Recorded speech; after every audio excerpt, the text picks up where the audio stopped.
Hello everyone, my name is Paladius, and before the start of this podcast I just wish to apologize for the great delay in the release of episode 2. A lot of issues including clashing scheduling and a corrupt audio file for the original recording of episode 2 caused a major delay, but thankfully it is here now. So I hope you enjoy, and thank you all for listening in and for your support. Thank you. Hello everyone and welcome back to the Inner Sanctum Voxcast episode 2. Today I have Kermit with me, or if I want to avoid copyrights, Brother Kerm. Do you want to introduce yourself, sir? Darn copyrights always getting in the way of everything. Yeah, oh yeah. Yeah. You know, I don't actually know who owns the Kermit copyright, but they're gonna slap me. All I know is it's someone who isn't me yet. One day I will officially claim the proper copyright for myself, so I will always be Kermit. But, oh yeah. Yes, that's the plan. Honestly, it wouldn't surprise me if Disney owns the Kermit probably. copyright. They own everything. Probably, yeah. Disney or I forget what the other. Is there actually another good, or not good, but another well-known series series maker like that? Oh, have you known Disney are the only series maker that exists? Thank you very much. Yes, No one else exists. Yes. I seem to remember another one, but I cannot for the life of me remember it. But anyways, Kermit. Yes. I actually don't know this. Do you have like a Twitter or anything like that where you exist? Do have a Twitter. I also have a Instagram where I occasionally share photos of my models, which I neglect to use because I forget it exists. Oh, but, yeah, it's there. Let me just grab my phone, very professional, because I can't remember what it's called.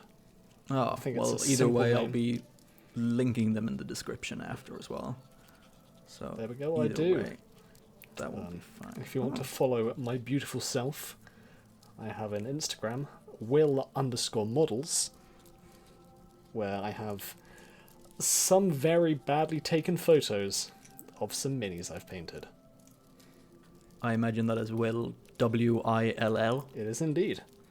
Alright, you never know, it could be... Well, there are far too many random strange spellings around, so no, you can't be too sure. It can be 2 V's, 1 E and an I, and 1 L.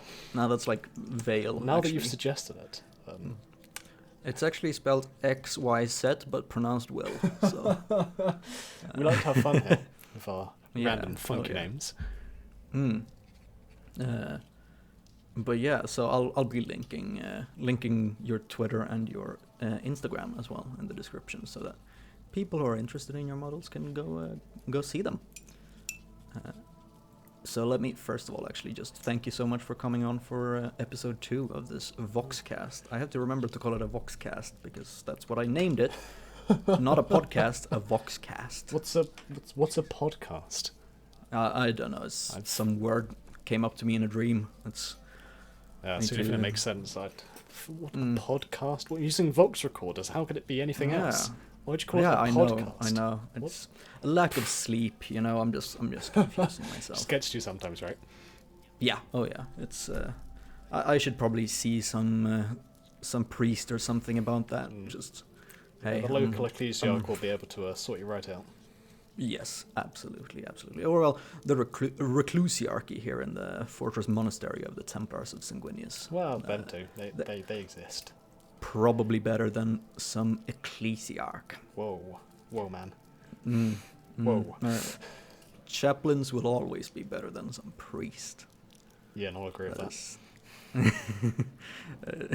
You definitely, if a chaplain is present, then you definitely want to agree on it. I love. Where did I hear that sometime? I heard at some point the statement that some people have been like accusing the Space Wolves of like close to falling to chaos due to their savagery, but they only accuse this from afar, from a safe distance.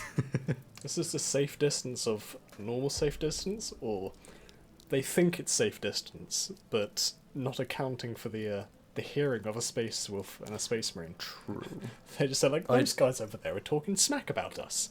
They think we're heretics. Well, if we do something, that'll prove them right. Are you talking shit, brother? Oh. They just sat in the corner, like, oh, if we say something or go and approach them, they'll think we are heretics, so we'll just pretend we haven't heard anything.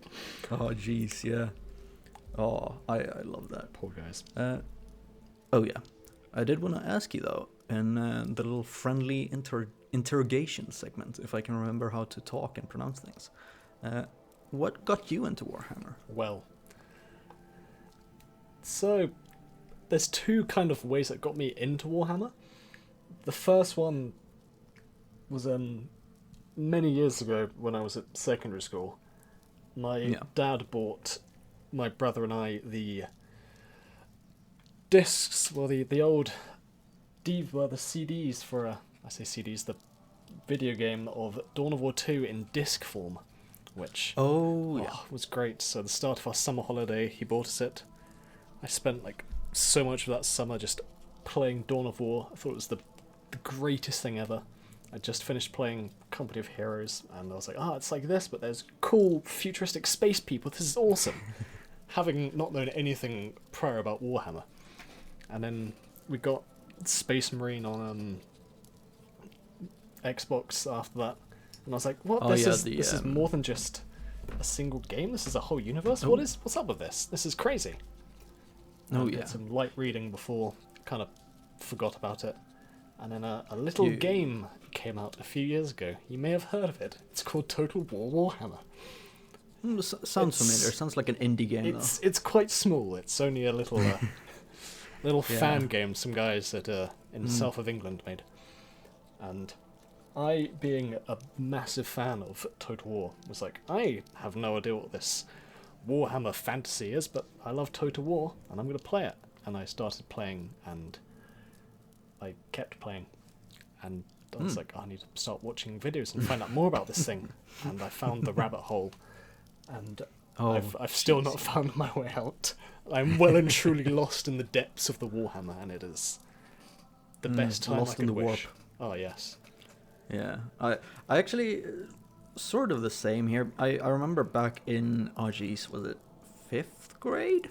I think. One of my friends who was into Warhammer dragged me along to the local Warhammer store on Tuesdays. We were aiming for like every Tuesday, but we only went like 3 times. Yeah. And I had no idea what Warhammer was or anything. What I did know was I was playing StarCraft 2 a lot of the time. So I wanted to paint something that looked like a Terran ghost. So I got some Eldar, and I tried to paint them up like that, but I don't think I have those anywhere. I have been thinking of trying to look for them. I just haven't gone into it yet. Well, but the internet is a wonderful thing. You can find many models there. Absolutely. But then, I think at some point I saw, one of those in the store where it's like just a box where there's a pile of stuff thrown in, and it's like, here, everything is here in just 10 or £1 each or whatever, right? Yeah. And I saw, I think discount it was box. Yeah, exactly. And I think it was Dawn of War 2 that I found in there. A disc of course, and I was like, cheap, may as well try it. I've heard a lot of this Warhammer stuff, may as well. So I got back home, I tried to install it, and it didn't work. Just didn't want to install, so I was like, the heartbreak. Okay, I'm just giving up on this. And then, same as you actually, but not quite the same. I didn't know what Total War was, but a friend of mine said, hey, do you have Total War Warhammer? And I said, no, I never heard of it. What is it? And he explained it slightly to me, and he asked if you get it, do you want to play? And I'm like, absolutely. I'm gonna get it right now. And that sort of led me down the rabbit hole of Warhammer Fantasy, at least. This was relatively recently. This was only like 2-3 years ago, 2.5 maybe. And I know I've gotten above 100 hours on Total War Warhammer 2 at the moment. Only over 100. So Yeah. little. I know, those are rookie numbers. Come Pump those speak up. to me when you're at 1,000, boy. But and I absolutely fell in love with several of the factions. The Dawi, Yes. of Karas Akarak, the obviously Vlad von Karstein, Oh, and my absolute favorite, Cetra the Imperishable. how can you not love the Bone Man himself? Good old Cetra, Cetra. yeah. He is. Yeah, absolutely. And I just stuck with Warhammer Fantasy there on Total War for a while until I came across the Astartes series on YouTube, and Yes. I thought I think I had seen like a clip or something at some point, right? And I can't remember. I think this was it was after the dude had his channel hacked, I think it was, and he had to go through a bunch of stuff to like get it back. So I think it was either after the re-upload of episode 4 or if it was just after the release of the final episode 5. I remember I could binge through a lot of it though, and that really was like, I had like I had heard the name Warhammer 40k before. I didn't know much about it. I knew that it's like Space Marines are a thing, but I hadn't been really that interested until I saw that, and jeez, yeah, that really got me into it. So I headed down to the local Warhammer store a few days after because I just went, you know what, I'll try to paint some. And I got so disappointed when I found out that Warhammer Fantasy models aren't made anymore. Yep, that was the same with me. Uh, Getting so far into this Warhammer Fantasy rabbit hole, learning literally all the lore for it, and then being like, I wonder if I could get models or things for this. And being like, I know. it doesn't exist anymore. Alright, I guess I've got to find another Warhammer thing to get invested in. Yeah, I went down and I didn't know that they were discontinued, and I asked the guy who worked there, like, hey, where can I find the Tomb Kings models? And he was like, yeah, we don't make those anymore, though. Those aren't being sold anymore, but you can try Necrons. They're more or less the same. And I looked at the Necrons and I was like, I get what you mean, that they have a similar like style in terms of like their skeletons. They have They the, look pyramids like and skeletons, but yeah, they're not they my look like skeletons. They aren't really skeletons, but but it didn't fulfill that same desire that the Tomb Kings did for me. So I ended up just sticking with Space Marines. I mean, they're the poster boys for a reason, right? They've got to be doing something, right? Oh, absolutely. I mean, they're easy to paint, or well, I say easy, but they're like a lot of flat surfaces, you know, relatively easy lines to follow when painting and stuff. And again, it's I don't know if I mentioned this on the last episode, but the thing with like Space Marines, and this applies for the Imperial Guard and Sororitas and stuff as well, right? But when you see a Space Marine and you see he has his bolt rifle, you see that is a rifle. This guy shoots. That's what he does. That guy has a chainsword. He goes up and slashes. That's what he does. If you take like, well, I'm working on, I'm trying to start up some Tyranids. If you look at them, you are not really sure on everything they can do. Some have some freaking bio cannons and everything. Like it's not as obvious when you look at them. Yeah, it's the classic thing as well that they're, when you're first getting into something, they're the ones that are the easiest to relate to, because you know, the Sororitas are human, the Imperial Guard are human, the Space Marines are they exist, they look like human. That's good enough. They're basically still human, right? Yeah. The thing with Space Marines as well is, and I know a lot of people already know this, of course, but they have the very wide variety that comes with the different chapters. So you, no matter what, you can almost always find a chapter that speaks to you. And there's so that is really so much potential for homebrewing it all as well, that you can just be like, I want them to be able to do this, this, and this. And like, well, yeah, sure, there's so many hundreds of thousands of chapters that exist. It's believable that there was this one was made, forgotten about. They've been off in the edge of the galaxy fighting random orc pockets now and then. and they just appear someday, which, considering the whole universe, it's believable that could happen, which... Yeah. Oh, yeah, absolutely. And I mean, yeah, again, there's like all sorts of loopholes. I know I spoke to the miniature apothecary about this. I think I mentioned it a bit on the first episode, and I've spoken to him about it off recording as well, off the record. That there are so many loopholes that you can basically abuse when making your homebrew things, like wars where it just says multiple Astartes chapters partook in this, or multiple regiments of the Imperial Guard, stuff like that. That's just very vague, so you can easily add your homebrew stuff in there. You could just be like, yeah, sure, these guys are here as well. They tagged along. Why not? Yeah. That's what I've done with my first army, quote unquote, that I've made. Definitely not still a work in progress like all the other ones I keep starting. Were Blood Ravens for obvious reasons. I played Dawn of War. I thought they were awesome, and I wanted them, and I painted loads of them. And I really wanted to get some Cadians as well, or Imperial Guard. Yeah. And so I thought, I mean, the normal Cadian scheme is good and works, but what if I could do it so they have the subsector Aurelia? What if it had its own regiments of Imperial Guard? So obviously it has the... I forgot what they're called now. The ones in Dawn of War. Which... I forget. I think it begins with a K. I can't remember. The only one that begins with a K that I can think of is Krieg. So, oh, I got if they were there. Jeez. Hang on, there's the Krieg, there's Valhallans, there's Cadians, there's Catachans, and there's Vostroyans. Those are the only ones I remember the names of. Cool. Who are they? This is going to really annoy me now. Yeah, I got them. And so I was like, oh, what if... Yeah. Because they have basically the Cadian colour scheme in-game.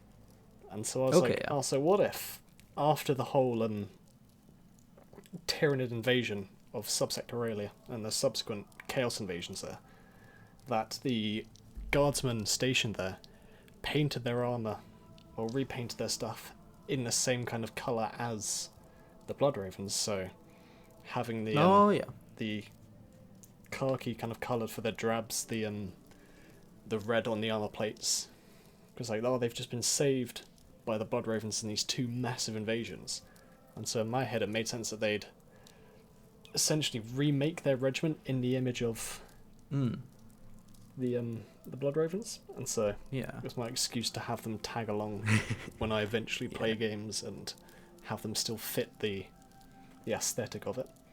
Yeah, I mean, I got some of the Cadian models because they were like, what was it, like 5 models for $7 or something?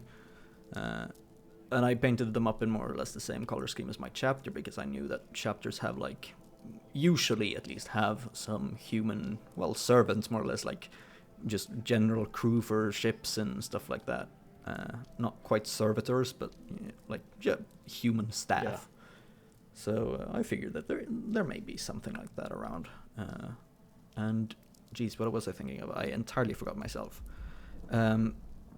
Oh, right. I know that in Hell's Reach as well, you have I forget what the dude was named, but when Reclusiarch Romaldus first gets there, and he speaks to one of the, I believe it was a general or a captain or something, he says that I think it was 1/3 of their squadron is marked with a heraldic cross, with permission from another marshal after they partook in a campaign alongside the Black Templars. Yeah. So being given that kind of honor from a Space Marine chapter is definitely a thing as well. Yes, there we go. That's what it is. The 85th Venderland. That's what they were called. That doesn't begin with a K. Nope. None of that begins with a K. They're quite close in the alphabet, and that's not at all. Why did I think it was a K? The V of Venderland or the 8 of 85th? Oh, that was not even remotely close. Oh, god damn it. Oh, jeez. Let myself down. Yeah. I like to think I know stuff about Warhammer, but clearly I don't know the difference between a K and a V, so what hope do I have?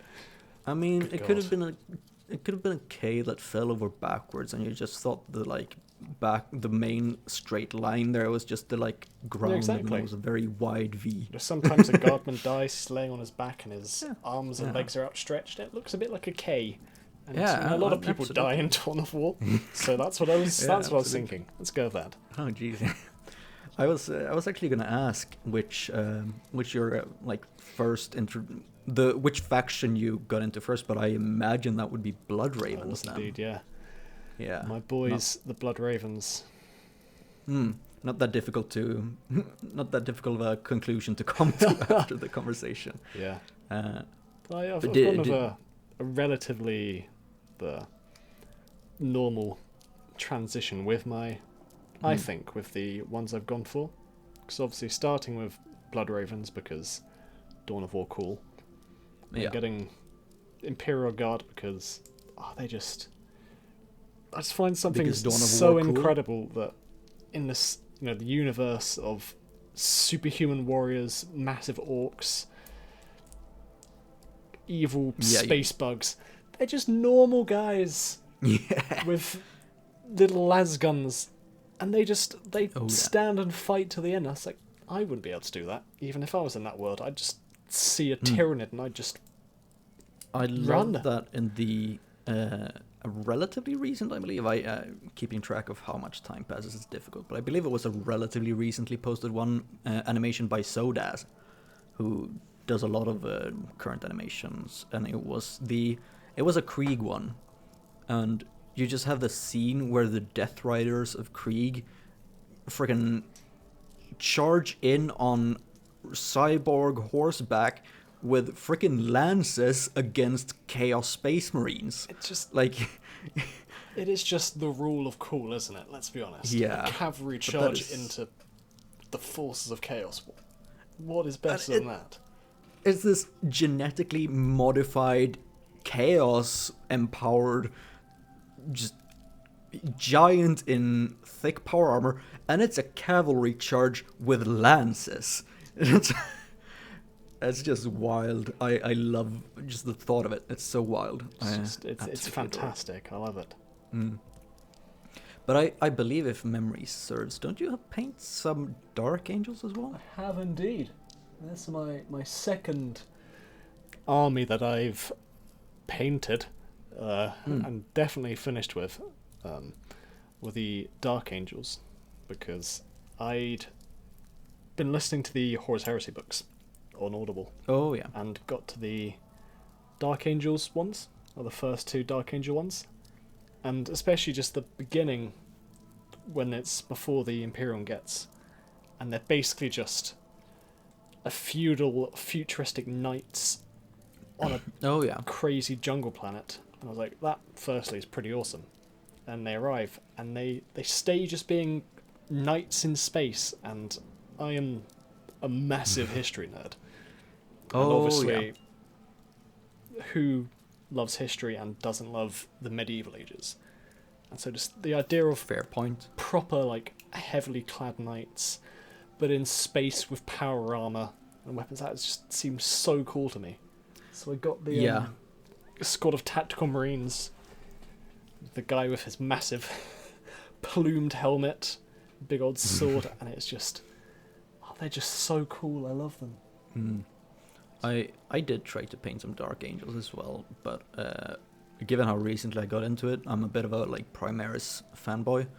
I think I only own one pack of regular Firstborn Marines. I have some more Terminators, but when I tried to paint some Dark Angels, the thing was, it was really only the Blade Guard veterans that gave me that kind of Dark Angel vibe.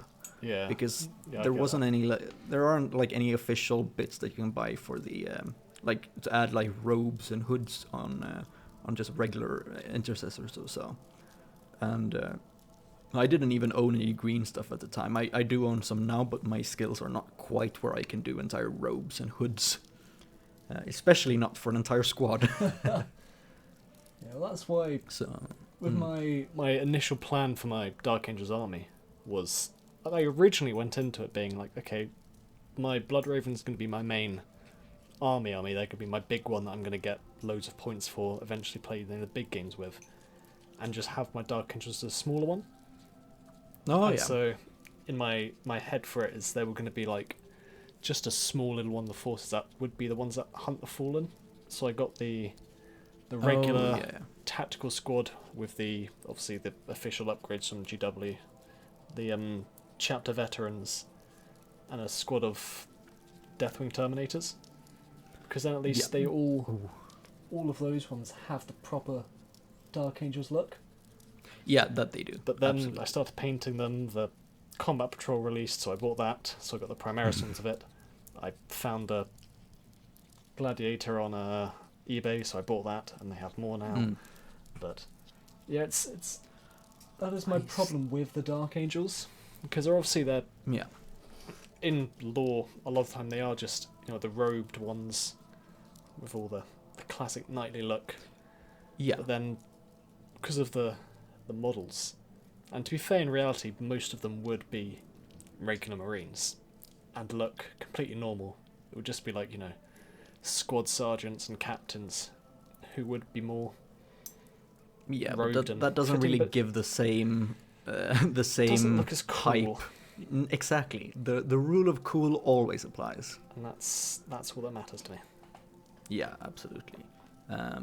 That's one of the things that I have found a bit unfortunate, and I know they are relatively recently released, so one can hope for the future. But all of the combat patrols for Space Marines at the moment, it's just base Primaris painted in a different flat color, more or less, right? Yeah. These are Primaris, but red, they're Blood Angels. These are green, they're Dark Angels. These are different green, they're Salamanders, right? There's some variety in what kind of units there are. I know there's a Gladiator and a Librarian in the Blood Angels one, whereas the Space Wolves gets the Invictor suit or something, and they probably do, yeah. Probably Assault Intercessors, I'd assume, knowing that. Yeah. But that is one I have probably mentioned this before, but it annoys me so much. The Death Company Intercessors, that box. Yep. It is legit just an Intercessor box with a Blood Angels upgrade sprue thrown in. Yep. You can only one in that group can have a chainsword. The rest have to be freaking ranged. It's the Death Company. Yeah, that's why I went with for my fourth army, which it's going to be my last one this time, I swear. I have gone with Blood Angels. I have my doubts. Well, we'll see. I've gone with Blood Angels. And so, obviously, I've got Assault Terminators, because they're Terminators. They look awesome. Yeah. Oh, absolutely. And the Firstborn Death Company, because I wanted them all to have swords and chainswords and hammers. And I have them sat unpainted in front of me still, but they look so good. They're just the amount of decoration on all the models. Each one of the Death Company looks actually unique, which... Oh, yeah. As much as I love the Primaris models for how much better they look, the better quality, printing sprues, the better size. There's just something that I love about the old Space Marines. Just I mean, that is so the much thing. more They have a charming. lot. Yeah, and they have a lot more of the chapter identity and personality. It's again, I know that new is maybe not the right word, but relatively new is what the Primaris are, right? Yeah. So they are still releasing new Primaris things, and I have my hopes for some stuff. I really hope for Primaris Terminators. I know some people disagree. I know some people think the Gravis armor, they're the heavy ones, are basically Terminators, but aggressors. Like the aggressors, and the heavy intercessors also have the Gravis armor, I believe. It's just thicker. Just lack the bulk. Well, it seems funny saying lacking the bulk, but they are just chunky. But I look at an aggressor and I look at a Terminator, and the Terminator just looks better. It looks a lot more visually distinct from a normal tactical marine. Whereas a aggressor just looks like I'm an intercessor, but bigger. Yeah, I mean, basically, yes. I know what my like dream in a sense would be, and this is me being a bit biased because I love the Cataphracti Terminators. Oh yes. I would love it if Kiahl just made like Primaris Terminator armor based on that Relic Terminator armor, so it's like thematically based on the Cataphracti. I would love that. We can dream, right? But we can dream. Yeah, we definitely can, and that's the same thing. I will absolutely dream and hope about some more character identity units like Sanguinary Guard, more Death Company feeling Death Company, Interrogator Chaplains, Emperor's Champion for Black Templars, and you have like all of the basically anything Space Wolves, to be fair. But I do still think it's as much as everyone is always like, oh, look at all these other things I could be doing better, blah blah blah. I just still feel so blessed that we have the incredible things we have anyway. Absolutely. Like, I'd like all these other things, but I am more than happy with what there is, because it all just looks so good anyway. But it would just be nice to have these things they are making that they probably will have one day, but it's just they are making great steps forwards now too with the a major amount of Sororitas releases, really giving them a lot, and they recently gave Drukhari a lot, I believe. They at least added a few new things and then just made a box. Yeah, they added the new a lot of Drukhari Lilith. Right. One. Herspix, a few new sculpts for the older ones for the Piety and Pain box, which I also have and need to paint. Details. And I'll do it one day. Believe, didn't they show off some new orc recently? I believe they've added some a orc new boy. Kind of beast boy. Yeah. Beast. I can't remember the name. Yeah, I can't either. I heard somewhere. I think it was a Kirioth video. Don't quote me on that because I could be wrong. I don't keep track of what I watched a few days ago. But I think it was there where it was basically like, it's an orc, he's slightly bigger and he's slightly stronger than a regular orc boy, but he's otherwise basically an orc boy. It's a Primaris orc. It's like... Primorcus. Primorcus. So, I mean, I can see that argument, but hey, Xenos are getting some attention and new stuff that is amazing. One can hope for Eldar soon, maybe. I have hopes for a new Lictor for Tyranids, because the Lictor looks awesome, but I am not getting any fine cast resin stuff. I am avoiding that stuff like the plague.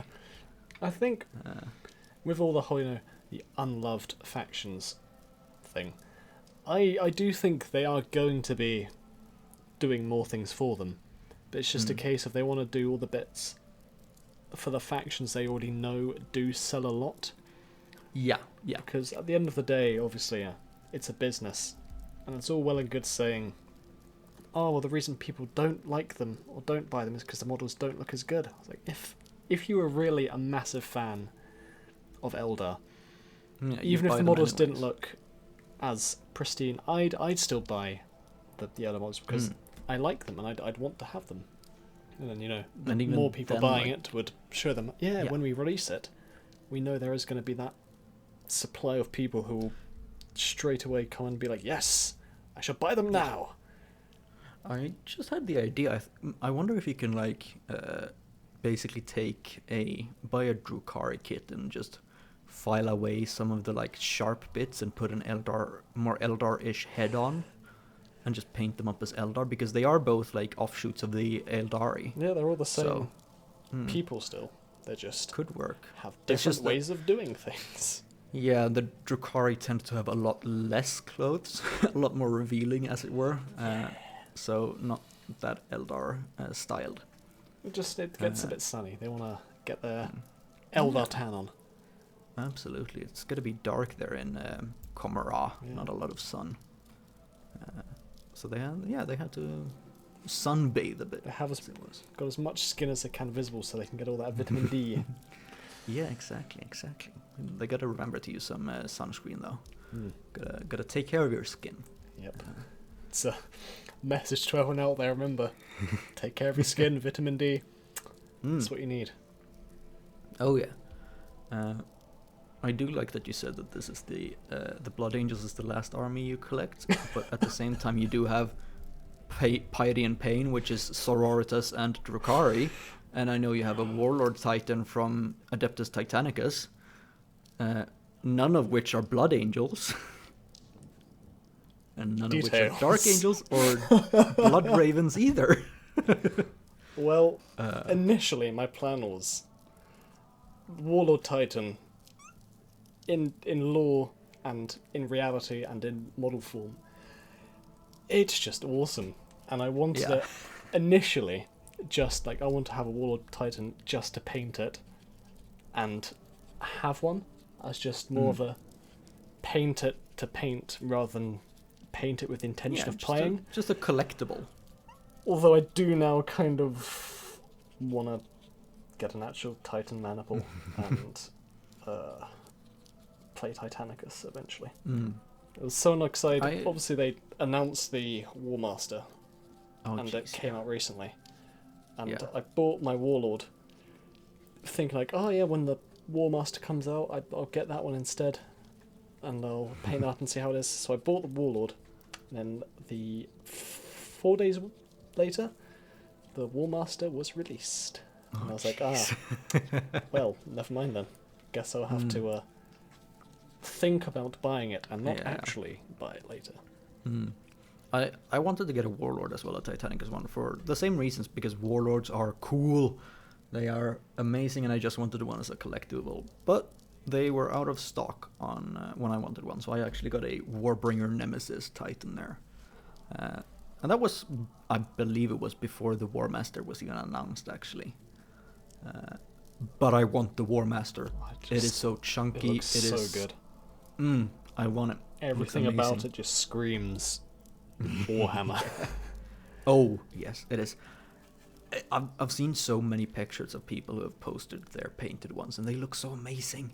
I know, they look awesome. It's I'm jealous. That was my initial worry, because relatively speaking, I'm quite new still to painting 40k models, and I was like, I don't want to buy something that big and not be able to do it.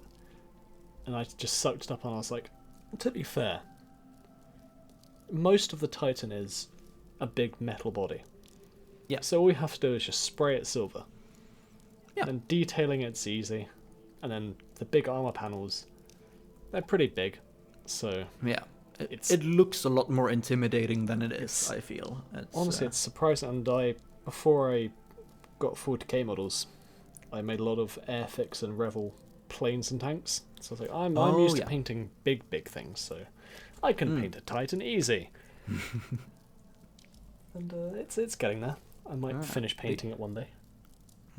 Might. You're making good progress on it though. So I know when I painted my Warbringer, the thing was kind of like knowing if I wasn't sure if do I want to put this on now or do I want to paint underneath it first and then put it on, like knowing a bit what you want to do there. Yeah. But in general, it's like the like entire skeleton of the Titan as it was. You can basically just dip in lead belcher more or less. Dip in lead belcher, dip it in null oil. Then, that's it. You're done. Yeah, and then I mean it's relatively like large and flat plates that, unless you want to just flex entirely with a paint job, it's generally just a flat of the same color more or less. Yeah.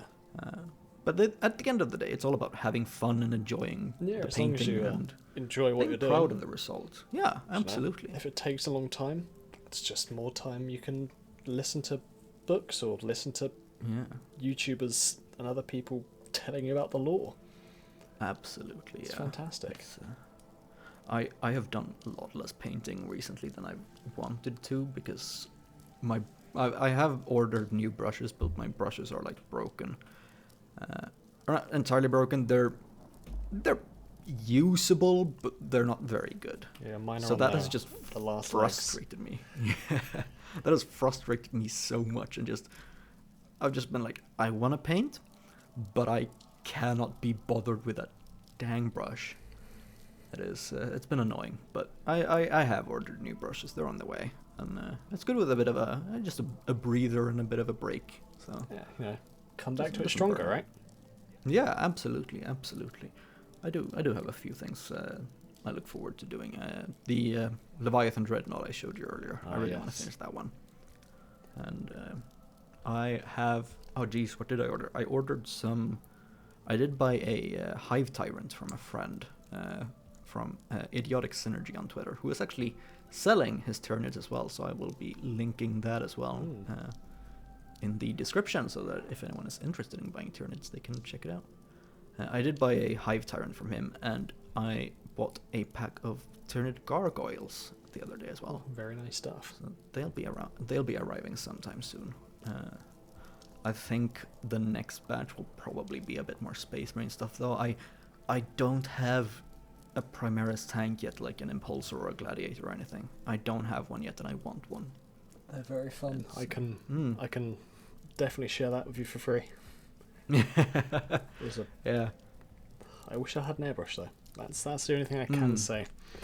Is oh god. Fair wish. I don't have one either. I just take like the biggest brush I have and just smear on the base paint after priming it. A lot of thin coats. Yes. It gets there. Several thin coats. I did get a wet palette the other day. And that has actually real been life a lot savers of, there. Yes.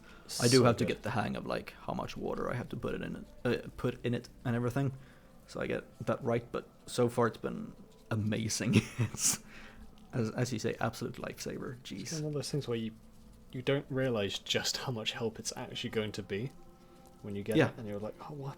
This has been missing from my life for so long. How have I not used this before? Oh jeez, yeah. I had an old dinner plate as a palette before.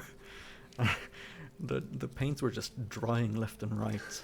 Why did my paints not last so long? Why are they gone in like a snap of a finger? Well, yeah.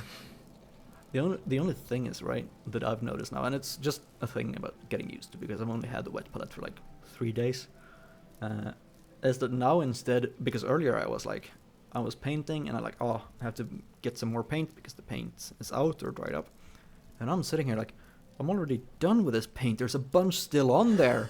It hasn't dried up or it hasn't run out or anything. Do I have to paint anything else in the same color? Can I? But I can save it and just do later as well, because wet palette. Lifesavers, truly. Absolutely. I did, on another note, want to speak to you a bit about the community or the Warhammer community. Yes. Including Age of Sigmar, 40k, Fantasy, Necromunda, I believe. I can't keep track of them all. There's a fair few of them. They're absolutely. They've got their many games, your Warcries, your Underworlds, your Aeronautica, Titanicus, Blood Bowl. Right, yeah. Kill Team, that's a separate thing as well. Yep. Oh yeah, but it's sort of they have based their on own 40k still, though. Yeah. Yeah, but I mean, so is Titanicus and Aeronautica as well. It's just they're their own game. If only Battlefleet Gothic was still around. One day. If only. One day. Yeah, one day. We can believe. We can hope. Get everyone to mass buy Gothic Armada on Steam, and then they'll be like, well, if we make an actual game of this again, everyone will buy it. Absolutely. They do have that, like, was it on Thursday or Friday? Because Warhammer Fest is this week. I say that now. It depends on when this episode of the podcast, Voxcast, releases. But at the time of recording this, Warhammer Fest is this week. And I think it was Friday that is just like a mystery, a secret reveal.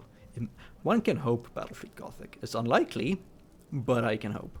Well, we live in hope, right? We live in hope. Absolutely. But not to stray too far away immediately there.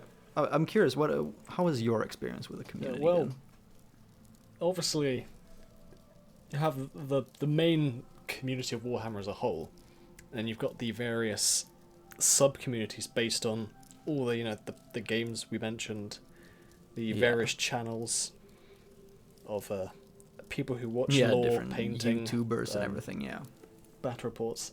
And for me, I think it's something that is often underlooked by some people, or overlooked, because it's so easy just to feel alone sometimes with the things you're like, oh, I'm just here, I just watch someone on YouTube and I just paint models for my own sometimes, and occasionally go. It's just the being able to be like, oh, look, hop onto a Discord, talking with all these other people who all share the same kind of passion in Warhammer. Yeah. All like the same things. You can post a picture of your model, have people ask them for improvements, and there's just people there who could be like, oh, I think you should do this, this, and this, or be like, oh, wow, I think this model is amazing, it's so good. And it's so nice to have these, and in my experience with communities of different things, the Warhammer one is probably the best one, because there's not a huge amount of toxicity in it from my personal experience. I haven't experienced that much either, actually, and I have to agree there. It's like in all my life, from like the different communities I've experienced as such, Warhammer has definitely been among the best. Everyone is very supportive, kind, just friendly in general, and as you mentioned before as well, like I know that because we are both in Voldemort's Discord, for example, and I know that in several other Discords, as well, there is a like painting session voice channel, and since there are so many people all over the world who are passionate about Warhammer, you can almost always, no matter the time, if you just can't sleep at night, you can go up like, hey, anyone want to jump in the painting session and just chat for a bit whilst painting? Yeah. And someone will be around, which is amazing. I find it a lot easier to find motivation as well when you're not just there like, oh, I've got all this painting to do, I'm just going to have to sit alone and listen to something. You can just hop into a thing like you said, and both people painting, and you can talk about things you're painting while you're painting it. Yeah, you're sharing the experience with someone. It's such a nice thing to be able to be doing these things with other people, like in England, talking to someone in Sweden while we're both painting Space Marines or an Eldar, and it's fantastic. Yeah, it's amazing, and I've felt the same recently as well, and it's of course not like an official thing, but due to pandemic times, it's sort of what we have to deal with to be safe. But Tabletop Simulator, right? Not official from Games Workshop, but playing Warhammer 40k on that, when again there's a pandemic, can't really go out and just meet someone up to play with. Plus, I don't know anyone who plays nearby, but being able to just play with someone in America or Britain or wherever, whilst I'm just here in Sweden, is really cool.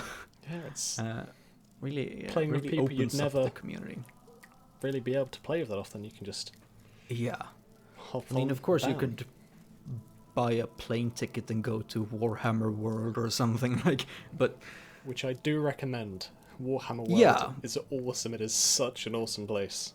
Oh yeah, once the pandemic is over and everything, at least. But I mean, that's not something you do just like, hey, want to play a game this Friday? I'll just buy a plane ticket and we'll meet up at Warhammer. We'll fly a few hundred miles. We'll be there in a day or so. I'll just dash out my entire income this month, and we'll play a 3-hour game of Warhammer, and then I'll go back home. So I really love how that has like opened up that to be available for everyone to play together, and well, for me to learn as well. Because I got into 40k at the start of the pandemic last August, so I haven't really had the chance to meet up with anyone and play and learn. So I can't remember how I actually got on talking about it. It was about 2 and a bit years ago when I started actually getting models and properly into 40k. And I work for a board game company, a warehouse, and so obviously it's a lot of people who work there are big into board games and tabletop games. And as you could imagine, two of the guys who work in our office upstairs, two of like my closest friends, were already big into Warhammer from years and years ago, and we somehow got on to talking about it, and we're like, oh yeah, it's gonna be great. I'll start getting models, and they were thinking about starting to get back into it anyway.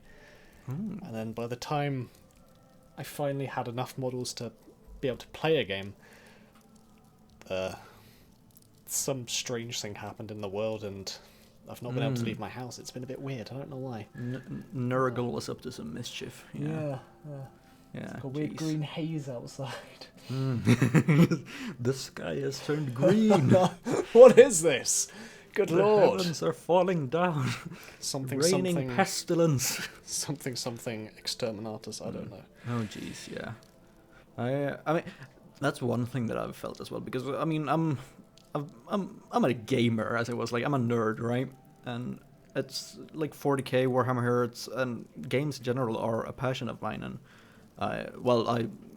I've been unemployed here during the pandemic because, well, lack of jobs, but I did feel that at my previous job, right? Because there was me, the 20-year-old nerd, with all these really, like, well, I say really old, they weren't that old, but like comparatively old school, old, yeah, old school industrial workers who were like, why would you need a smartphone when you have this trusty old flip phone, right? It does what you need. It calls, it texts. Yeah, absolutely. It has, I can play Snake. But so there wasn't really anyone there that I could share that kind of passion with, right?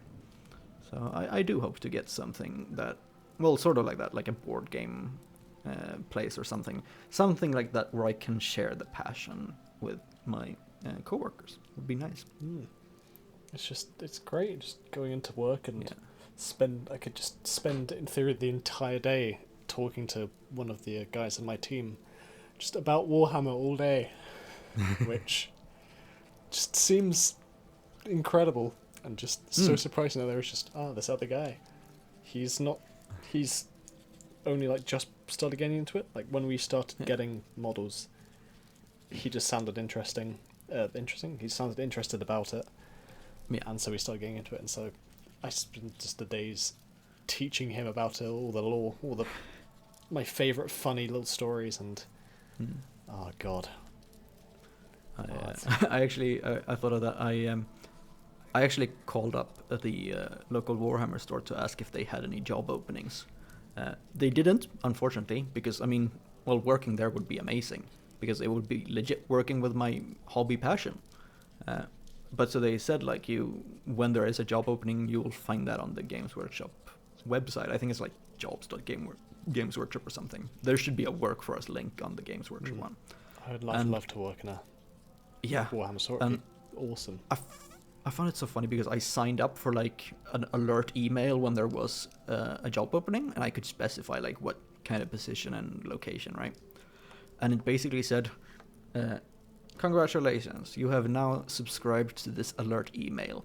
That you will remain subscribed to this until 2121. So for 100 years, I will be subscribed to this unless I cancel it. I will continue getting job notifications long after I die unless I cancel it before then. I just found that so funny. Like, I get that it's just like a high limit just in case, but when would anyone ever need to have job alerts for a Warhammer store for 100 years? Yeah. I love it. I found that so wacky, but God, I love it. Better be safe than sorry, right? You never know. I do not intend on ever unsubscribing from that. When I die, I'll give whoever inherits stuff my email, and writing out your will. You must take this email and always look upon the Games Workshop. If a job comes available, accept it. Take that job for me. It will be my legacy. Oh yeah, my legacy. My great-great-grandchildren, they work at Warhammer. That would be so cool, though, to just... well, that's the way I feel about it, right? Because one, working with something that I know I'm passionate about and I love, and also being able to... Well, I don't really know how to say it properly, but like help others find the stuff that they want to enjoy the hobby and get the same passion and love for it that I found. and Yeah. that is Can, that is something I would love to do. Same vein of the whole community thing. It's just Yeah. having that helpful community to be able to help new people learn more about it as well. It's recommending books. Again, saying some of the ridiculously incredible stories about it. Like the orcs. Oh, yeah. Who doesn't love the orcs? Why do you paint orcs purple? Well, how does it make them harder to see? Have you ever seen a purple orc? No. Exactly. Like, how does it make... It doesn't make sense, but for the orcs, it does, because it just does. Red... Oh, what is it? Red goes faster. Yellow means, like, luck/riches, like, legit gold. I think it was either purple or camouflage that, like, makes them stealthy, and camouflage... It doesn't have to fit the environment, but so long as the orc believes it works, they are nigh on invisible. And then if you paint something green, it makes it incredibly strong. Why? Because orcs are green. Yeah. And orcs is best, as they say. I love that. I will have to try and find it and link it in the description as well. I am sure you've seen it because I know it was linked a lot in the Discord a while back. That video that was like animated of two people talking. I don't know who they were. And it was like system of belief. Yeah, the guard ran out of ammunition, and the sergeant just jumps up and shouts "bang!" and one of the orcs fall down dead, and they just look at each other, and all of the guards suddenly do it, and they just orcs fall until suddenly a group of orcs advance without falling. And as they get closer, they can just hear the orcs chanting, "I'm a tank, I'm a tank, I'm a tank." I love that so much. Oh, that is so good. How can you not love the orcs? They're just... They're there for fun, and they have fun. Yeah. They're just loving every minute of it. They're the kit bashers of the universe. They're the only faction, realistically, who aren't good or bad. Because, you know, chaos are bad, because, you know, chaos is bad. The Dark Elves, it's in their name. The Eldar, in their point of view, are good. An orc, he just wants to fight or get scrap and loot and just go around having fun and fighting stuff. I do find it curious, though, that the Eldar and the orcs have the same heritage, since the Eldar come from the Eldari and the orcs come from the Krorks, because they are very good at naming things. Same with Gork and Mork. Very varied names. But they were both created by the old ones. Aye. To fight the Necrontyr, who, surprise, surprise, is the predecessors of the Necrons. Oh. Well, they are the Necrons. You can't be serious.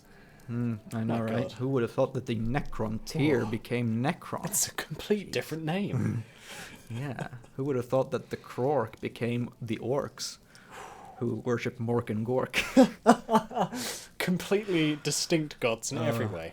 I know. There's no similarity between Krork and Mork. Absolutely.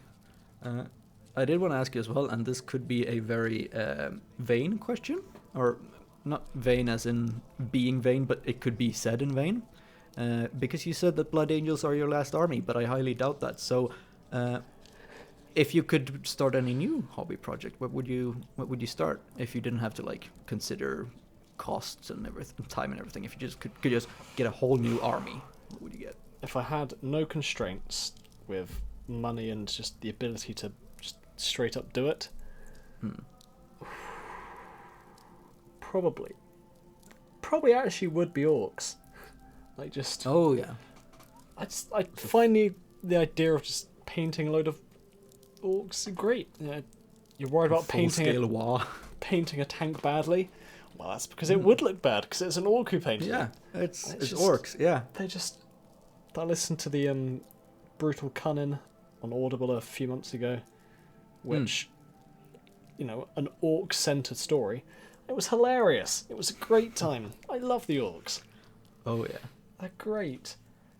Yeah, it's for me it would probably be. I'm a bit torn because I do want to. Like my end goal is to have my Space Marine homebrew chapter, like actually have a full chapter of models, and painted. So that would obviously be one. But at the same time, I do really want to paint a lot of Tyranids. Yeah. At the same time, I'm not really into my way of things with painting Tyranids yet. I'm still getting the hang of it. It is quite the difference from painting Primaris for a year, Oh yeah. and then just suddenly Hormagaunts. But I'm still getting into that. But if I could just go with anything, I would probably expand on the Tyranids, to be fair. I do want to make a real big Tyranid kit bash, just make some real wicked looking monster. I have some ideas, but it's like 4 or 5 kits I need. So yeah, I do have my ongoing plans, obviously, to have a massive Blood Angel army, a Blood Raven army, and have them as like a whole Blood Angel sounds better. Them. Well, we'll see how I get on painting them, if I enjoy painting them as much. Well, you see, Blood Angels, you need red. Blood Ravens, you need red and beige. Blood Ravens are more expensive. I make a good argument, I know. Plus, Sanguinius. That's argument enough. Yeah, I mean, Gabriel Angelos is pretty cool, though. But Gabriel Seth, though. You got me there. Yeah. 2 Gabriels to battle everyone wished for. Oh, that would be a showdown. Gabriel versus Gabriel. And when it's on Gabriel. I'm not putting out a last name because either way I win then. It's solution. Fair enough. But I would I really want to. I mean, my homebrew chapter are Blood Angel successors, so I have a slight bias for Blood Angels, and I do really want to start like kit bashing some Primaris versions of their unique units, like the. I have some plans for Sanguinary Guard, Primaris Sanguinary Guard, because you can't have Blood Angels without a Sanguinary Guard. Oh, that's just the Blood Angel thing, right? Yeah, you think absolutely. That's what you think the glorious Golden Boys. Yeah, I did recently kit bash a Primaris Sanguinary Priest, actually, which I'm pretty happy with.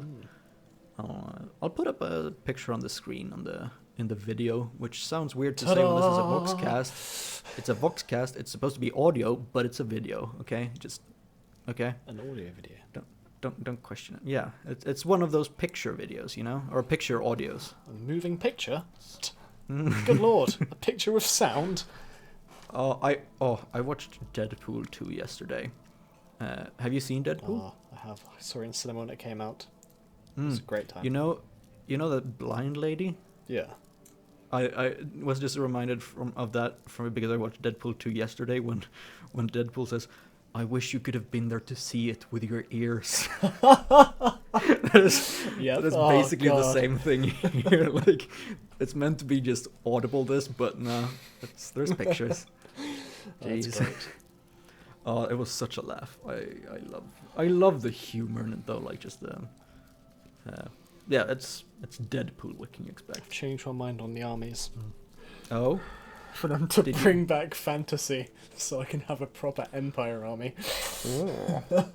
Karl Franz and my everything. boy. Right? I know they still technically have them with the Cities of Sigmar. They didn't have all of them. It's not the same. Yeah. Karl Franz isn't around though, is he? Well, there's a free guild general on Deathclaw.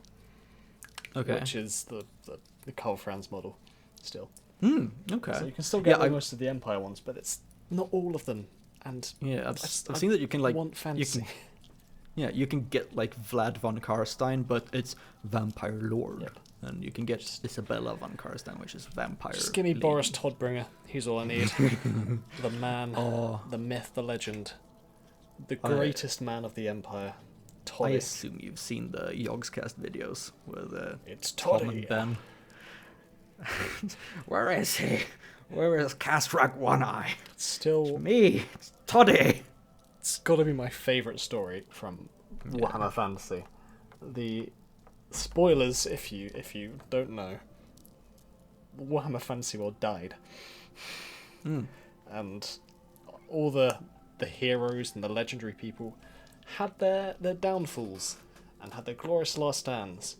Now Boris had a theory. He saw the end times were coming and thought, okay, so the bringer of the end times is clearly this one beastman, Kazrak One Eye, and if I kill this beastman, I will stop the whole end times. Aha! So he goes out on his own, he searches for days, he finds the hidden beastman camp, quite impressive, and challenges Kazrak One-Eye to a duel to the death. The duel happens, they fight. Boris triumphs, he wins.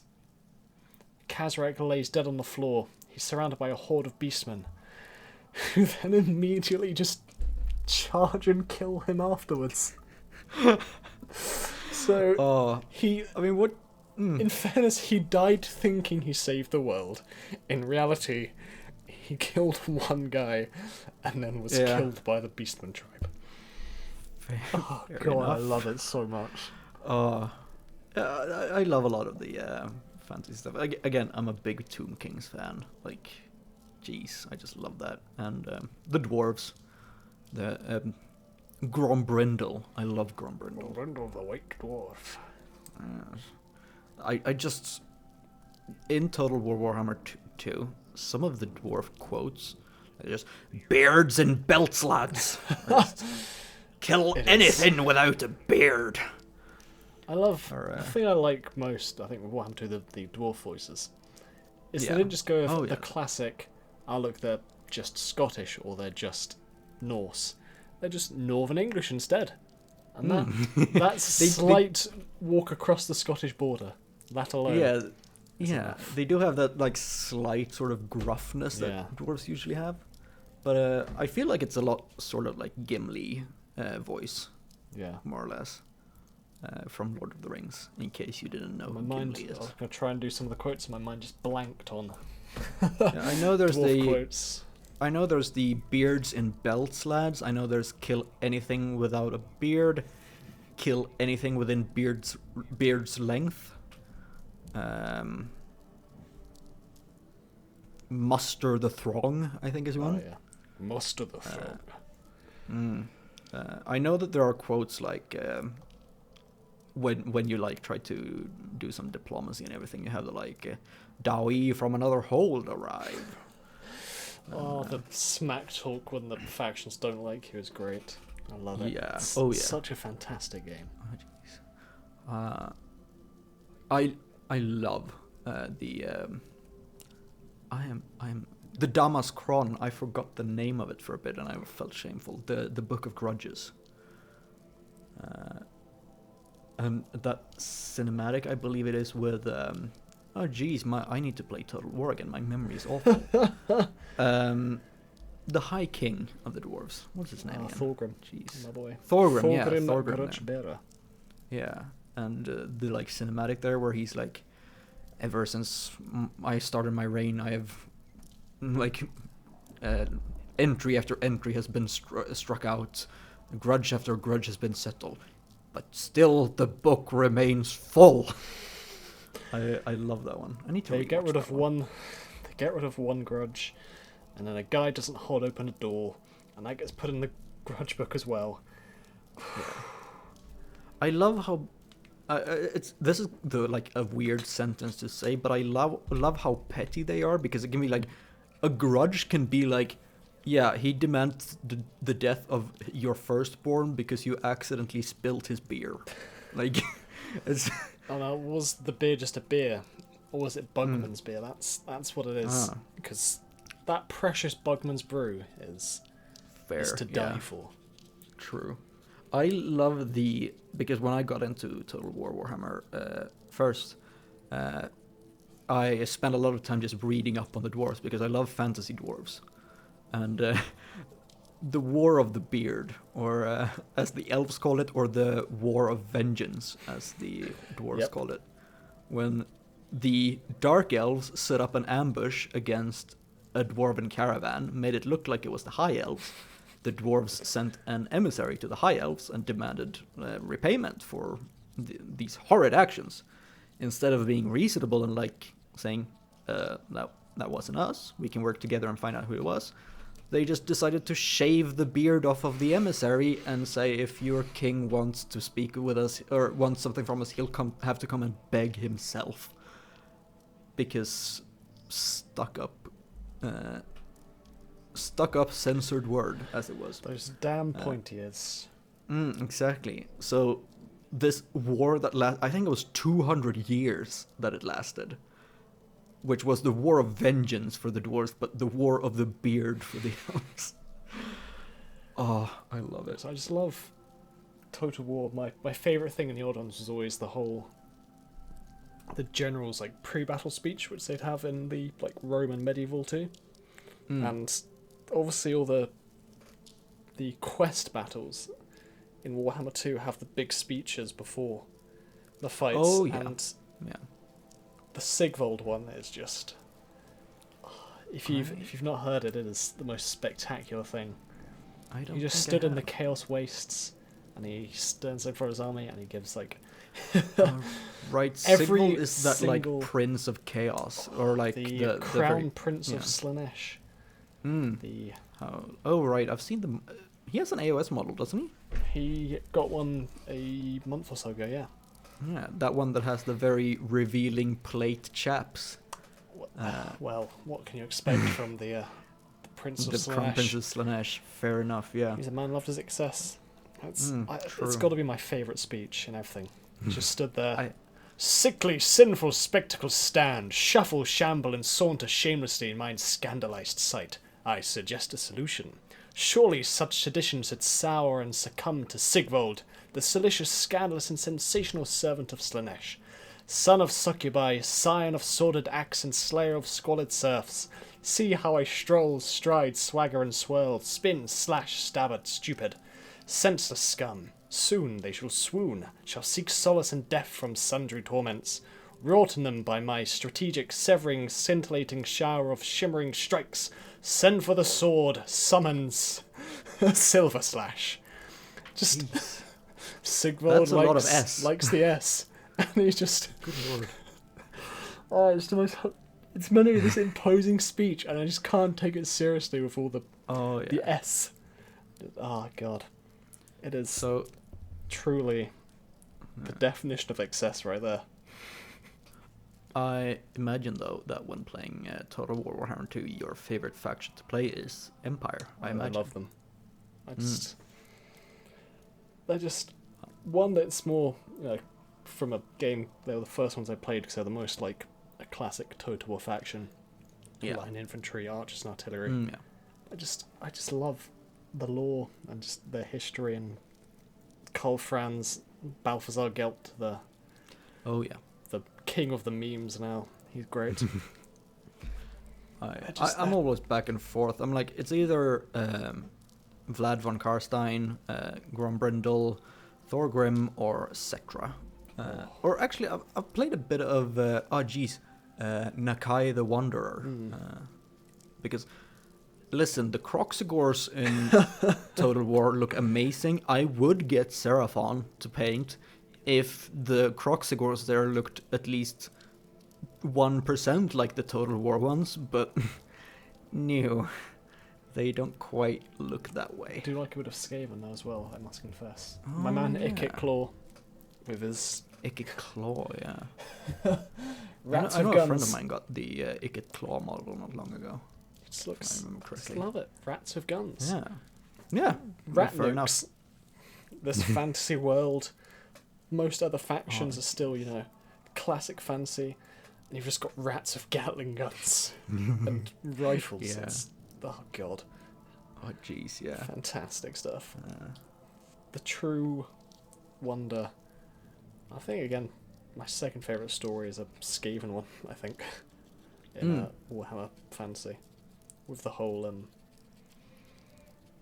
I think I'm remembering right. The one where it's where Skaven Blight became in Talea, where they used to tell like the tales, and dwarves and men lived together.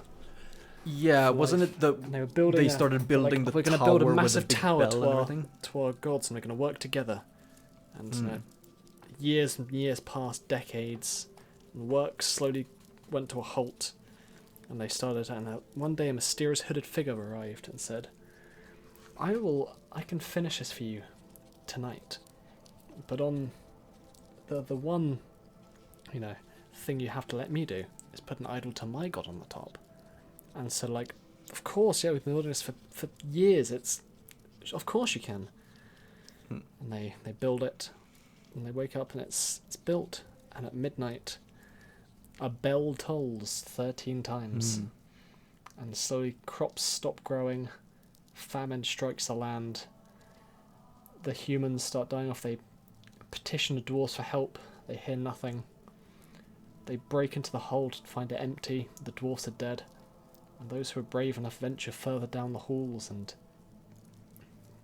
pitch darkness, and to look up, red eyes just start opening up in the dark. It's just... Obviously, I very simplified it, because I cannot remember off the top of my head. I've heard that one as well. Oh, man, it is... I love that story, fantastic. Actually. Yeah. I'm really getting into the vibe of reinstalling Total War now. You can never have enough Total War in your life, that's what I always say. It's the only thing is that my hard drive doesn't have enough space for Total War in its life. At least not at the moment. I can accept it not being installed then. Yeah. I need to get some upgrades to have space for more stuff.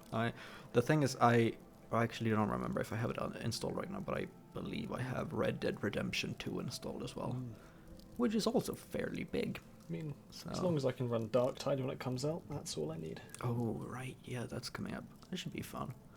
And there was the Necromunda hired gun soon as well. Or, well, soon, it wasn't. Oh, I saw the trailer for that this morning. It was yeah. a lot of Necromunda stuff seems to be coming out. Yeah. I had the one a few weeks ago, months ago. I can't remember when it came out. Yeah, the video game. All the models as well that they're getting. They look amazing. Something big is happening. Yeah. Suddenly, Necromunda 40k.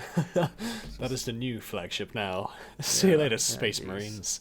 See you later, Space Marines. Here we have some underground gangs. We have some space gangs. Yeah. Oh, jeez. But now I wanted to ask if you want to move on to the miniature showcase before we get all too carried away, because I notice we are on 1 hour and 16 minutes. So, look at that. Yeah, time sure does fly. Absolutely. So just before we get to like a 3-hour Voxcast, the miniature showcase, which I have open here. There we go. And I will be displaying all of these on the so that you can see them with your ears, as we said. Yep. See with the ears. Listen to those pictures and take it all in. Absolutely. You have them open as well, yeah? I do indeed. Yeah, awesome. Otherwise, it would be real difficult, just me sitting here and looking at something you didn't see. Like, man, these look cool, don't they? Look how cool this guy looks. I don't know what you're talking about. I don't see anything. But yeah, we have the Castellan robot. I think I said that right, Castellan. Castellan robots by Kommissar Azura. Mechanica stuff. Yeah, not something I see much of, the Castellan robots there. Very old tech stuff, I believe. Not very common these days. I've seen the recent meme where it was it Adeptus Among Us, because they kind of have that face. Yep. I was confused for a moment though, because the what do you call them, the things on the side of the foot that are painted slightly silverish here, they just made me think of the of the aggressors, the Primaris aggressors, and the heavy intercessors, because they have basically the exact same shape. So I was for a moment I was is this a kit bash? But no, I believe that's just standard Castellans. Though I wouldn't be surprised, because I know Azura kit bashes some stuff here and there. But they do look awesome. Castellan robots, very old things. Yeah, jeez. Pre-Great Crusade technology right there. Oh, jeez. I love how you can see some what they call it, some similarities. If you look at, you can see best the one on the left, right, the hand there. You can see how similar that is to, for example, the hand of a Redemptor Dreadnought, with 3 fingers and actually I think a Redemptor Dreadnought has 4, and the sort of sunk in palm, so to say. I see it. Yeah. I could totally see this being a Dreadnought as well, though, because it does have the space for it. I don't know anything about Castellan robots lore, so for all I know, this could be a Mechanicus Dreadnought. I know there are, I know vague bits and bits, but not a huge amount. I know they're like Legio Cybernetica stuff. Okay. Like the Tech Priest, I think, Yeah. commands them himself and controls them. Okay. Hooks up with Bluetooth and just sits with his controller. The 41st millennium. They're like The Imperium RC rediscovers cars, but Bluetooth. yeah, RC cars, but weapon platforms. Oh, jeez. I love it. But yeah, they are awesome work from Kommissar Azura. And then we have one that I love, the Blood Angels Captain by Cody Lavoie, or Lavoie Paints on Twitter. I know, but that looks... It's a very nice model, though, to be fair. It is. Look, it looks so clean. I love the blood on the helmet as well, and over the sword. Yeah, like... So he's just sliced someone that's just gone, like, all over him. Yeah, and then on the ground there. And this is a model I really want to get, but I don't have it. But geez, I think I remember him. I remember when he posted this one when it was new. I can't remember if he gave him a name or not. I think he did, but I can't for the life remember. We shall call him Tim Strongarm from now. Tim the Tim Blood Angels Bloodface. Captain. Captain Tim of the intimidating Blood name. Angels coming. Jeez, but yeah, that is real clean work. I love the like vial right below the gun. That has the like green liquid in this. Just a very subtle touch. But I mean, I just noticed though as well on the hand that's holding the rifle, right? The very clean detail on the like buttons and stuff on its wrist. That's very clean for something so tiny. Jeez, I am jealous. Though I don't know if it's intentional or not. Or if it's just that I'm blind. But the like cable on the power sword, I can't see if that's any different color or not. No. Huh. I don't know. But still, an amazing model. I don't know. I actually just noticed there's blood splatter on the. I think that's also an iron halo behind him. Oh yes, I didn't see that. Yeah. That was neither on there did as I. well. That's really. The more you look, really the more neat you detail. find. That is awesome. Top class work. I'm actually curious here, right? I don't know because I don't have this model. I don't know if there's an actual like groove on the cloak to follow with paint, but if that gold line on the edge of the cloak is free-handed, jeez. That's definitely something. That is insane. Cody, if you're watching this, or if you're watching this with your ears, let us know if that's free-handed or not, because damn. Then we have Belisarius Call, or as I just wrote Call because I don't know how to spell Belisarius and I couldn't be bothered to look it up, by Mether Miniatures. This is like the Call sculpt in general is just stunning. It is like the definition of insane tech priest.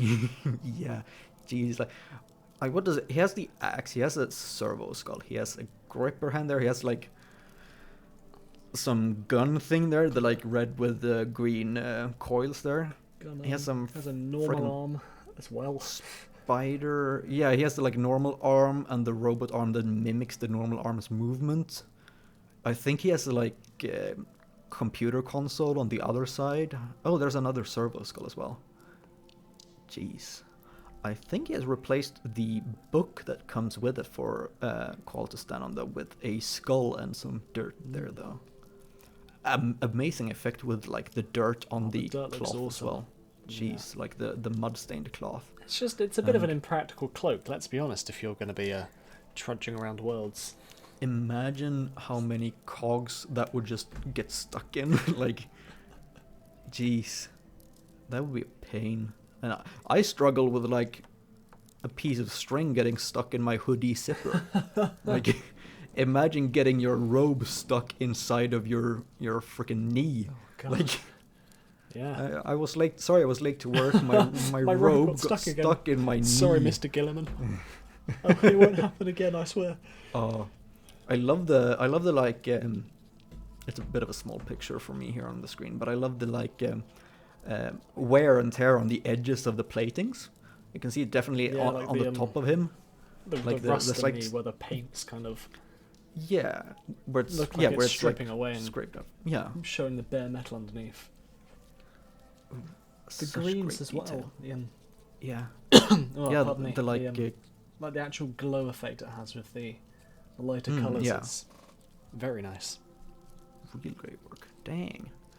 Also, I'm curious if he painted, or well, he likely did, or they likely did, I should say.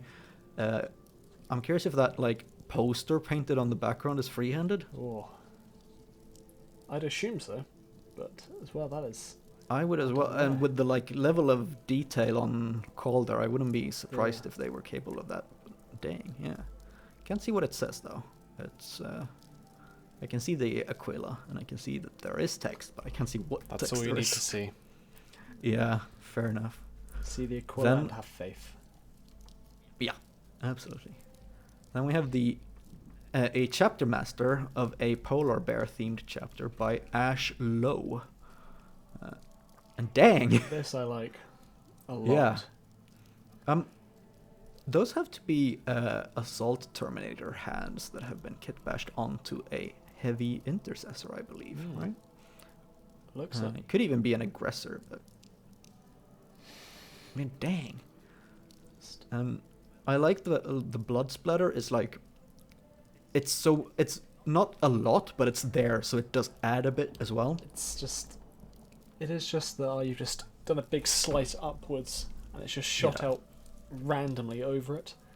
Dang, The glow of the lightning claws as well, all the colour there. Fantastic. The like stone in front of him really pops for me as well. It's very cleanly made, and the fur looks great as well.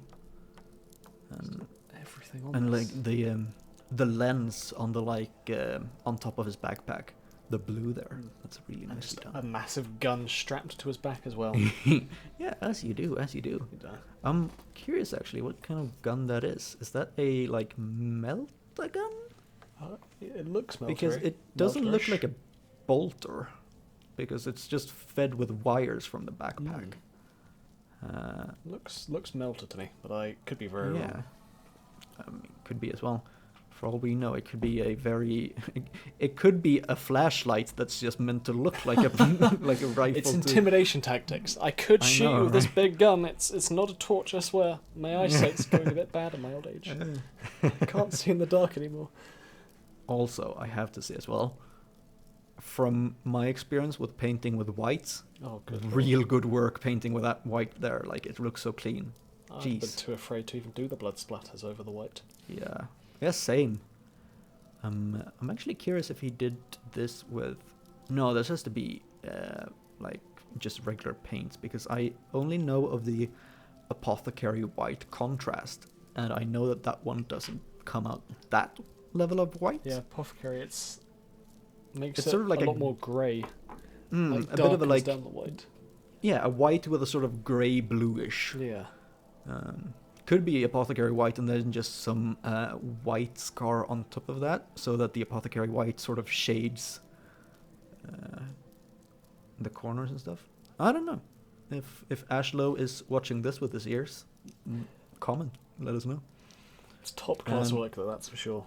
Top class all around. Absolutely. Double thumbs up to everyone. And the last one here, which I really like because I like Night Lords, is a Night Lord by Kiahl's Minis. I may be pronouncing that wrong. I'm so sorry. I love the just array of heads around the base. Like, you have that's a Blade Guard, a regular Firstborn Space Marine, a no, that's a Gene Stealer. Is that a Custodes? The front one? Looks elder. I don't know though. I thought it was Eldar, but no, it has the like it's know. thicker and it has the like Yeah. puff at the top there that's black. It's black, so you can't see it that well from the front angle, but it looks like a Custodes one. I can see a Grey Knight and I think that's a Chaos Terminator. Oh no, that's the tongue from the Gene Stealer, so I think that's just a regular Terminator head maybe. I thought that was a like tusk from the Chaos Terminator head. Real awesome. good looking Night Lord though, if we're to talk about the actual miniature and not the God. heads. Just the plethora of around heads him. around. Yeah. Jeez, I love this. This is a proper Night Lord looking. It's I want to get some Night Lords and paint, but I want to get better with green stuff so that I can just, like drape skin over their armor and everything. So they look proper Night Lordish and not just, hey, he's blue with red wings on his head. That's what I like with so we've not mentioned, I don't think yet, with the Forge World Horus Heresy models. Oh yeah. He's reminded me a lot of Sevatar, the Night Lord First Captain from the Heresy. Oh yeah. Because he had his big chainsaw glaive thing. He I mean, that could be. like you said, he has his skin capes. Yeah. I'm actually, I have to go. He to likes Forge World beheading now people, because if I I'm remember right as curious. well. Geez, why Forge World? Why do I have to confirm that I am not a robot every single time? Jeez. I promise I am not a robot. Let's see here. Horus Heresy, Traitor Legions, Night Lords. There he is, yeah.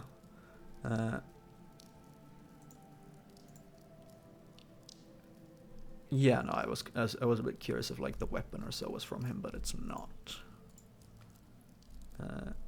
But yeah, the like Forge World, Horus Heresy, Night Lord stuff looks great.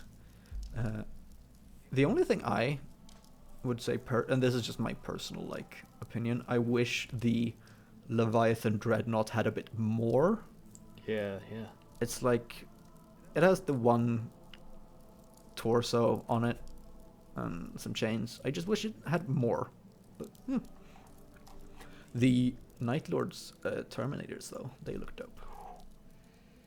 Fantastic stuff, all of it. Yeah. I need a tool. Oh yeah. Yeah. God, But it's here we go Forge again. World. It's Forge World. I have heard the rumors though that there might be like a plastic Horus Heresy starter kit, which would be cool. I can neither confirm nor deny that I would immediately buy it if it did come out. No. You said Blood Angels are your last army. You can't. It's either Blood Angels or nothing. You promised. Yep. Yep. I know what I said. And it is on record on this Voxcast now. I should So have never opened my mouth. I should have never said they'd be the last. I knew they wouldn't. I knew they'd never end. yeah. I mean, I think I think everyone doubted that. There's when no you said such thing as a last army. Let's be honest. Yeah, we know how addictive collecting Warhammer minis is. What is a but pile yeah. of shame? I've never heard of it. I've been going through mine actually a lot during the pandemic here. It's I say that it still looks the same size as it was before, but I know I've been using it for like kit bashes and All stuff. I've done is increase mine. But I mean, if you don't want them, send them my way. No, they're mine. I'll get to them one day. Jeez, okay. But yeah, that is a Dang. fantastic looking Night Lord, though. Oh yeah, absolutely. I would love to paint Night Lords. I'm really some more curious if that is like I'm curious if the like Night Lord's emblem, the skull with the wings on the chest, if that is green stuff or if that is a legit model that has that. I'm not sure. I don't know. I'll have to look It's around nice. a bit. Yeah, absolutely, real nice work. Absolutely amazing. But yeah, those are the miniatures for this episode's miniature showcase, and all of these are done by members of the community who kindly allowed me to present their creations on the showcase. So thank you very much to Kommissar Azura, Cody Lavoie, Mether Miniatures, Ash Lowe and Kiahl's Minis for letting me do that. Hats off to all of you. Absolutely. And that brings us to the segment that I haven't really gotten a name for. It's just the question of the episode, the curious question. I ask a question. I've done a few times where I just do a curious question on Twitter, and it's just like, hey, if I did one recently that was just like, if you had £500 and could buy anything from Games Workshop or Forge World and didn't have to worry about shipping, what would you get? And just curious questions for some interactions. So I'm gonna ask a question, and you get to be the first one to answer it, and hopefully people may interact in the comments. Which I professionally enough now realize I didn't prepare a question ahead of time. Listen, I am a professional Voxcaster, okay? I know what I'm doing. I'm convinced. I know. It's this is top tier production quality, okay? Absolutely not a delayed episode either. Absolutely not like supposed to be out 3 weeks ago. No. No, it was a lot of troubles though. Because I had actually recorded episode 2 originally, but the entire audio file was corrupt. Like the end was at the start, the middle was 2/3 in, and it was just everything was there. It was just jumbled up. If I had to rearrange all those like 1.5 hours, I wouldn't be done yet. Dang. So yeah, I have to re-record that, and I have to get Idiotic Synergy back on for another episode, since he was the original episode 2 guest. So we're gonna schedule that, but not to get just rambling away. I know I can ramble. So, if you could pick one of the fantasy factions to be revived and remastered, like given plastic range, just as they were in, or just the units and everything they had in fantasy, but a plastic range and new modern looks, which faction would you choose? Just one.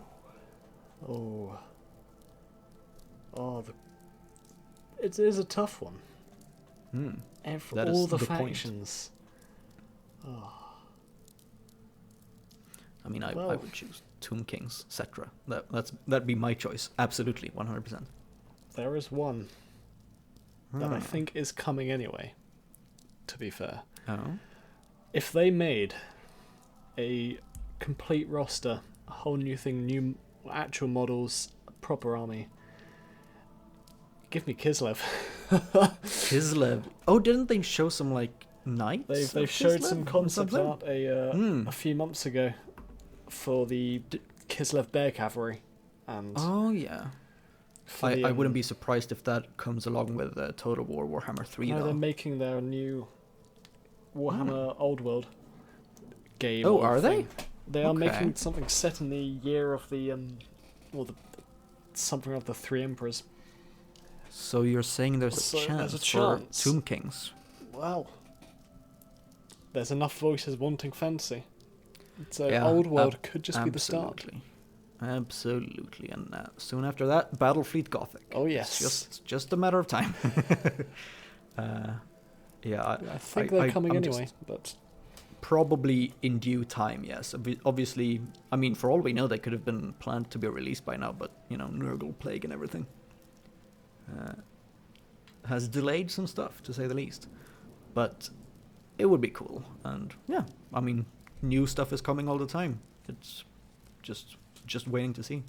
I mean, they did just recently, a few, like, is it like 2 months ago or something? I forget how much has passed, but that they hired the guy who did Astartes, Sayama Peterson, I believe, and the guy who does the the Exodite and Iron Within and Primaris Last Templar.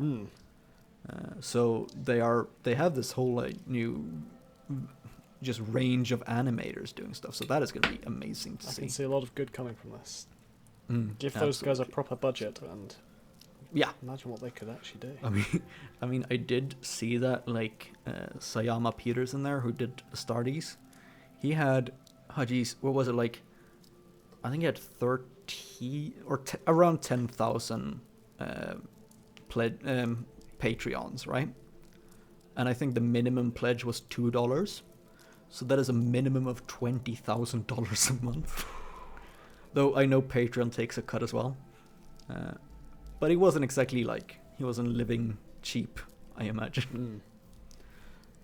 But yeah, that is besides the point. He, from what he said, he's at a position he's dreamed of to work for and with Games Workshop to create actual Warhammer content, which is amazing. But that does bring us to the end of this episode of the Voxcast. And I want to thank you, Brother Kerm, to avoid copyright here. It has been a pleasure. For joining me and coming on to just chat for 1 hour and 40 minutes. A bit spontaneously, I know. I just messaged you like a couple of hours ago, like, hey, you have time? That's the best way to do it, right? Yeah, I know, right? Just it's like if you don't have time to prepare, all your answers are just the first that come to the top of your head. Like, if I like the thrill of not knowing what's coming next. Exactly. Just diving into the deep end, as it was. Trial by fire. Oh yes. Oh yes. So thank you so much for coming here to the Fortress Monastery of the Templars of Sanguinius, to the Inner Sanctum, and joining me in this Voxcast episode. Now that the warp storm that delayed our transmissions of this episode 2 here has dissipated, we can finally transmit episode 2.